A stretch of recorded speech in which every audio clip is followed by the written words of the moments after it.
Hi, everyone. We all know the story, of course, of Lazarus of 4 days in the Gospel of John. Well, Lazarus, who was raised from the dead by our Lord Jesus Christ, his name would serve as the prototype, if you will, for a number of other Lazaruses in the history of the church. Now, one of these men is known as Lazarus the painter, or Lazarus the iconographer. He lived in the early to mid-800s at a time when the iconoclasts were all enraged at that point. And he fought against many of the heretics of that time as well, being particularly noted for the Evtychians and the Nestorians, who were coming at him from all sides. Yes, the Nestorians even were still around at that point. Lazarus, however, was also a man who became a monastic at an early age and was well disciplined in ascetical endeavors, as well as being well versed in the practice of almsgiving, for which he was noted. Now, at one point, the emperor of the time, who was extremely iconoclastic, heard about Lazarus the iconographer and had him arrested. Well, once he was taken in, he decided that because this man was someone engaged in what he considered an impious practice, the painting of icons, that he put red hot horseshoes into Lazarus's hands, and it burnt him very, very badly, and he suffered terribly from it.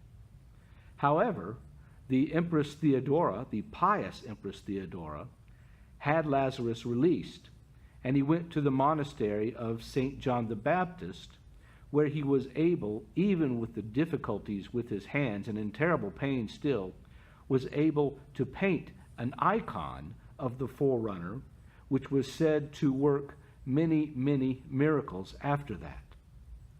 Lazarus, not only an iconographer, but someone who was well versed in theology as well, was ultimately sent by the Patriarch Ignatius around 856 to Rome in order to help quash some of the iconoclastic disputes that were going on there at the time, which he successfully did.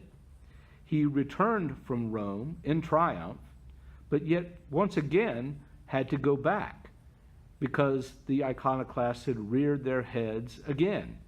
Now, we are often told that the iconoclastic dispute did not happen in Rome or have an effect, but this is simply not true. However, on the second trip that Lazarus made, on his way back, because of the ill conditions of the climate, he found his repose in our Lord Jesus Christ. There is also an interesting story about St. Lazarus, and that is that he had painted an icon, a fresco on a wall, of the Holy Unmercenaries. Now, there was a woman at the time who was suffering from terrible, terrible stomach pain. And so she went to this icon and scraped off some of the paint and put it in water and drank it. And she was then healed of her infirmity immediately. An amazing thing. Now, I'm not going to suggest that anyone go to the frescoes on their church walls, if you happen to be in a church that has them, and begin scraping them off. I don't think this would be a good idea. But it does show the combined piety and power, not only of the unmercenary healers, but of St. Lazarus, the iconographer, who was able to effect this cure because of the great piety that he had, that actually transferred the divinization that he achieved into the very paint of the icons themselves.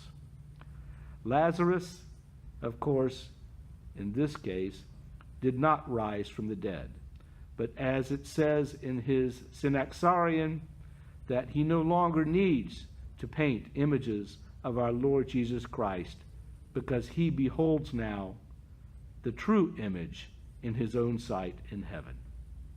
Bye-bye.